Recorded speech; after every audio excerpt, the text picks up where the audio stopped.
All right. We just got a customer that brought in a 2007 Infiniti FX35 fob, and he said the lock button is not working. He wants expedited service and possibly pick up in the next 2 or 3 hours. So let's go ahead and work on this fob and see why the lock button is not working. Hopefully we can help out the customer.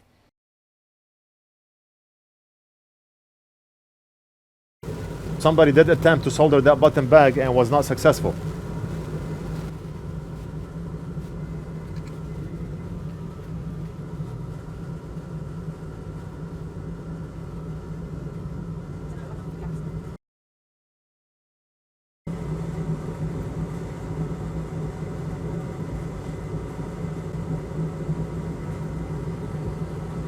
We're gonna attempt to fix that button to see if we can still reuse it.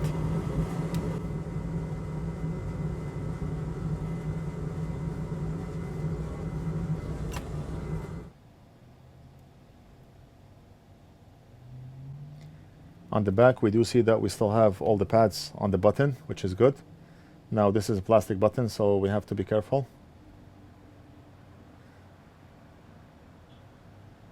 We do see a burn mark on that button, but it's not a big deal as long as the button can press on and off.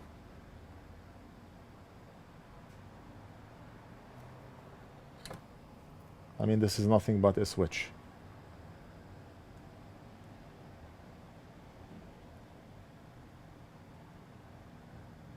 I do not want to reflow that button down. I do not want to use hot air, because we do not want to risk melting that button. So we're going to use our soldering iron. We're going to hold it tight in place like this.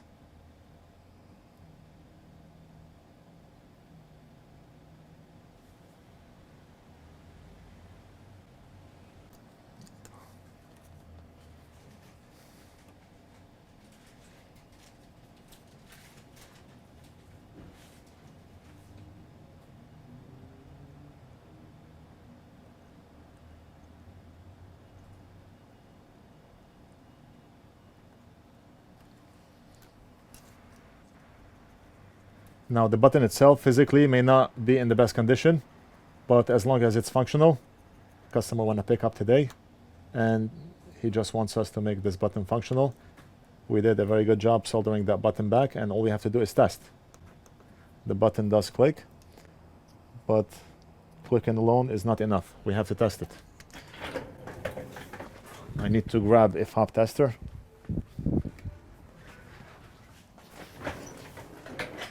Okay, so let's go ahead and try it.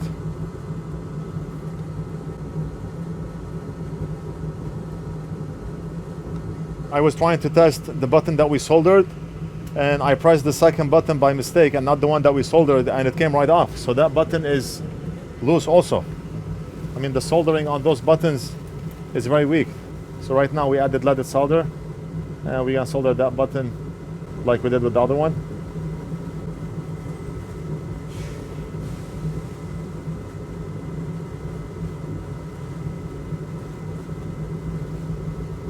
And let's do this side also. That way the customer will have 2 secured buttons. Now look at the soldering on those buttons. A better than factory job.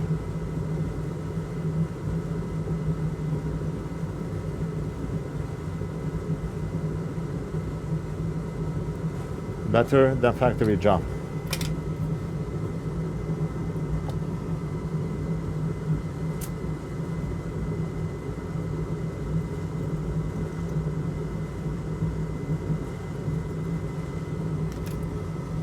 And let's go ahead and test. I have a fob tester here.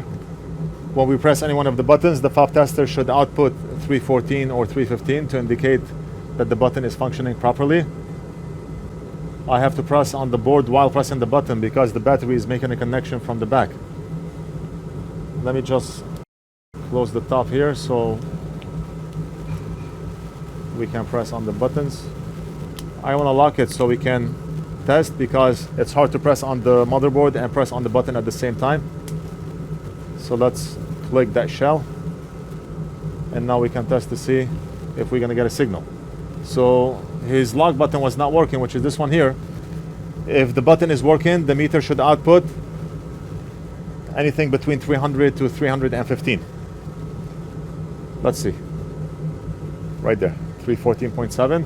The lock button is working now. And we're gonna test the other button that we soldered, the one that came loose. 315, very good. And we're gonna test his trunk button or his alarm button. 313.7, great. Any other buttons on the board? That's it. So let's go ahead and test one more time. We're gonna press the lock button, the one that we fixed. 314.9. We're gonna test the second button that we soldered on. 315. And finally the panic button, 313. So the fob is fixed. And we're gonna call the customer to come and pick up. That's it. I hope you enjoyed the video. Don't forget to like and subscribe, and we'll do something else in the next video.